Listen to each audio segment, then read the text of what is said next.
Take three. Genuinely, I'm like stumbling over my words. Let's talk about loops, and it's gonna be good. So, first of all, we've got to jump into the TypeScript laying playground again. Love this place. We're going to be learning about while first. It's great when you don't know how long it's going to take to run. And so we can write something very simple. Let's make a very quick example called, and remember what we learned in our previous video, console.clear allows us to clear the console every time we hit run. So I'm going to run over here. Now what we're going to do is say while, and we need something that we can stop on. And I think what we'll do is write let is running equal true.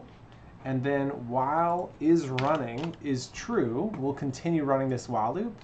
And then we could do if parentheses math.random is greater than 0.9.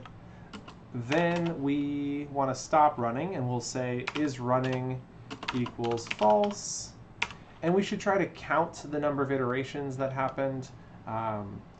We could do that by having an iterator here. So we'd say let I equal 0. And when is running goes off, we say I++ to increment. And now that we've got this set up, we just need to console log after the while loop. So console.log I to let us know how many times this ran before turning false. So we go over to our console log, go ahead and hit run, and we can see it took six times before it was over 9. We know that should take an average of 10, so let's try it again. That time it was 1, wow. 2? Seems kind of crazy. There's 12, okay, just RNG, there's 26. Yep, so now we're getting that average we'd expect around 8, 28, 5, 1 again, wow. 2, 4, 7, 11, nice. So as we can see, this while loop runs a undetermined number of times. And so if there's something that you're trying to do, the big thing is you need to be cautious when using a while loop, because if you start running too many times, it can break or cause some serious lag. You might consider putting it in an async method or function, and inside of an async method or function, you could call await. So right at the end of this if statement, you could type await, and then you would do like a set timeout. It's kind of complicated to explain here. I think I've got an example coming up in one of our future videos. So that's something that we could come back to. We also can't do it inside the TypeScript lang playground because there isn't a await async setup in here. But anyway, it's something we could definitely try some more of. And you just, delay it by like 25 milliseconds. So stay tuned for that later in the series.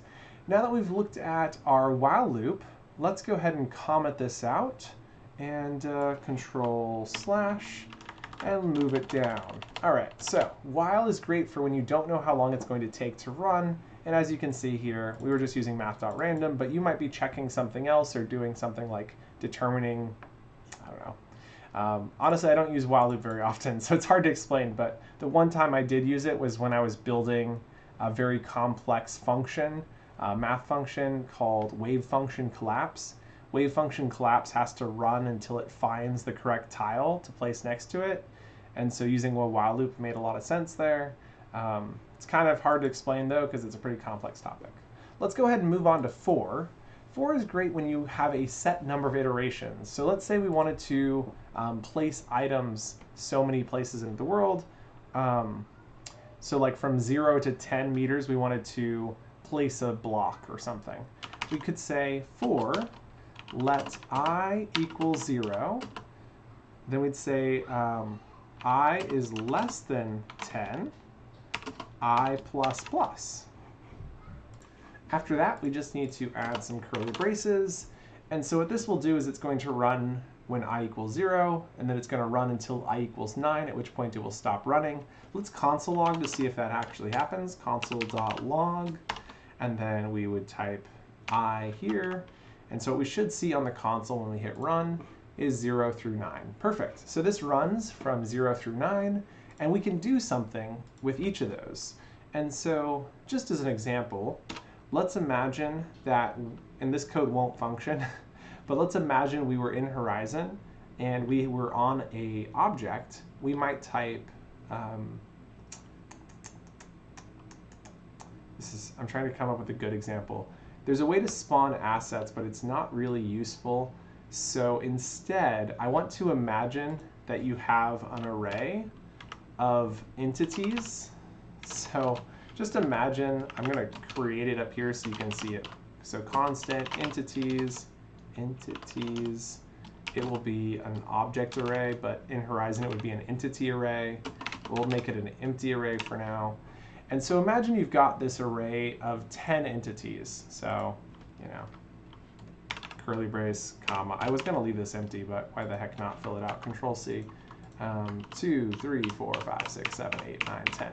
So you'd have to populate this array of entities, but imagine you populated an array with 10 different entities, and then you wanted to move them in this for loop to those two 10 specific positions.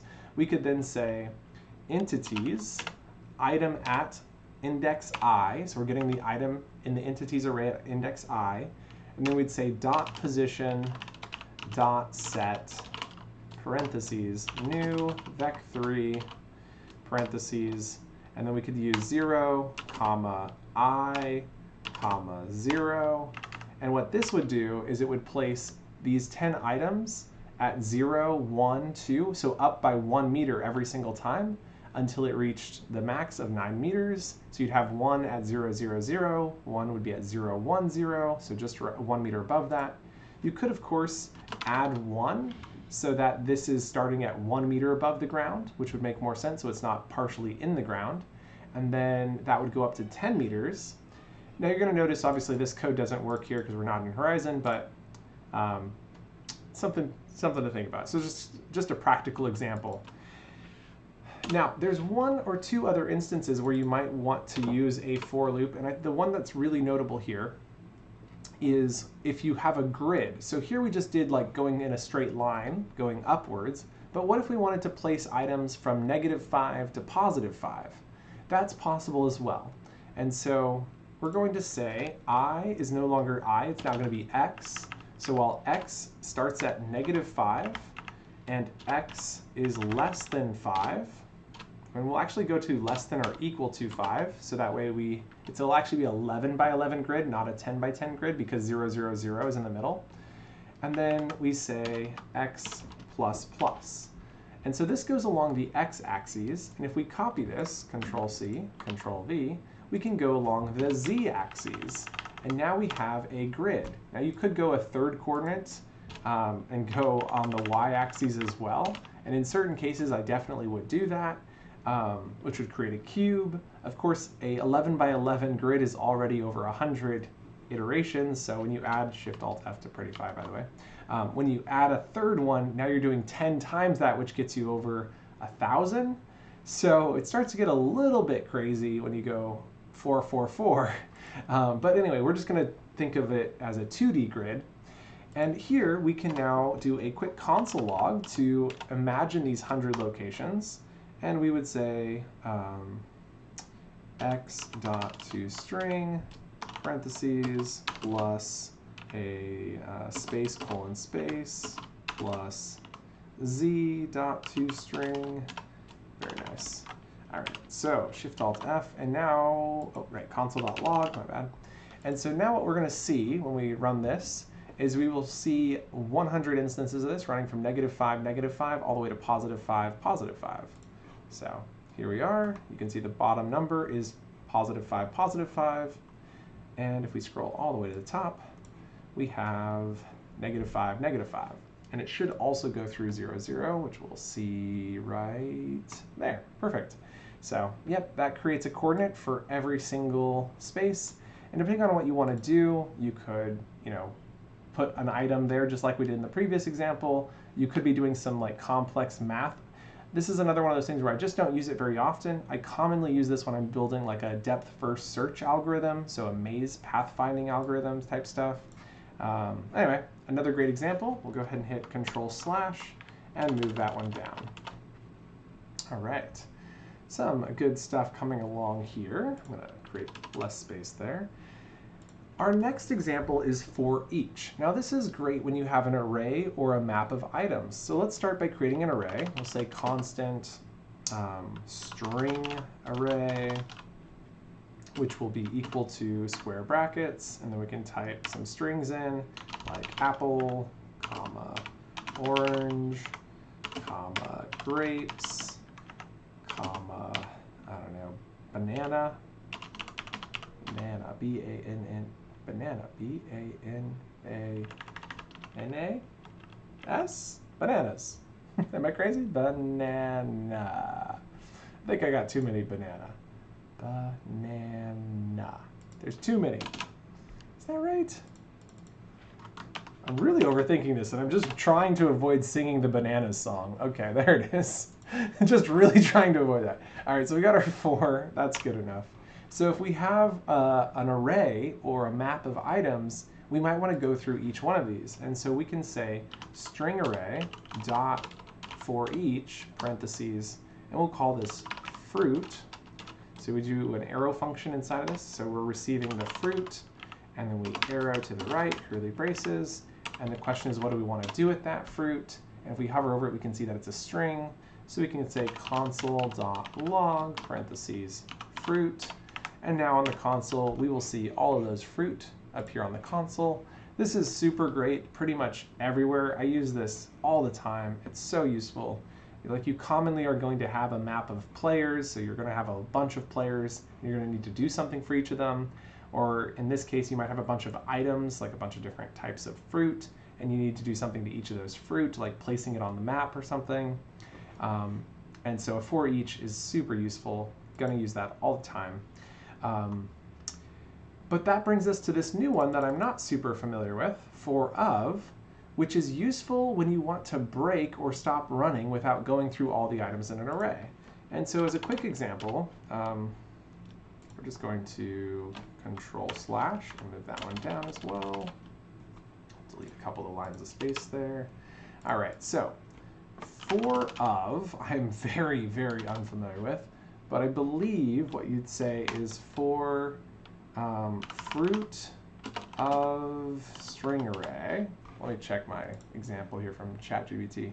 For constant number of numbers. Okay, so for constant fruit of string array, curly braces, and then what we can say is if, parentheses, fruit triple equals apple, we can, well, let's not use apple, let's go to grapes. We'll get a few instances in, grapes, and then you type break, and you can break this for so it stops running, which you can't do in a ForEach loop. It's going to have to go through all of the items. You can have always put in an if statement to stop running and like not do stuff to certain items, but this is great if you just need to stop running once you find the result you're looking for. So if fruit triple equals grapes, we can break, and then to see this, we will just do a simple console log, so Control-C, Control-V, and then Control/ to uncomment, Shift-Alt-F. And now what we should see happen is apple, orange, and grapes get logged to the console, but we don't log banana because we break right there. Let's go ahead and hit run. There we go, apple, orange, grapes. Fantastic. And we could, of course, change that to apple, and then it'll just break when it gets to apple. There we go. So there you have it. Those are the 4 different types of loops. I do think that is a good spot to stop. Not sure if that's going to come into focus. I'll close it and reopen it. But let me know if you have any other questions, advice, or any place we can go deeper on that. The big ones that I think you're going to use the most are ForEach. I really think that's kind of like 99% of what you'll do is ForEach. Occasionally you might need a while or a for loop. And then ForOf is kind of a new one for me as well. So you might find that's useful in certain cases. I'm probably going to start thinking about that and where I can implement it. That is literally the first time I've ever written a ForOf. So I want to give a shout out to Osprey, who introduced me to that. Using the All the Things document, he wrote up a little line explaining ForOf, and I was like, I've never done that before. Thank you, Osprey. So super cool. If you have any other suggestions, feel free to leave them in the comments, and I will see you in the next one. Bye.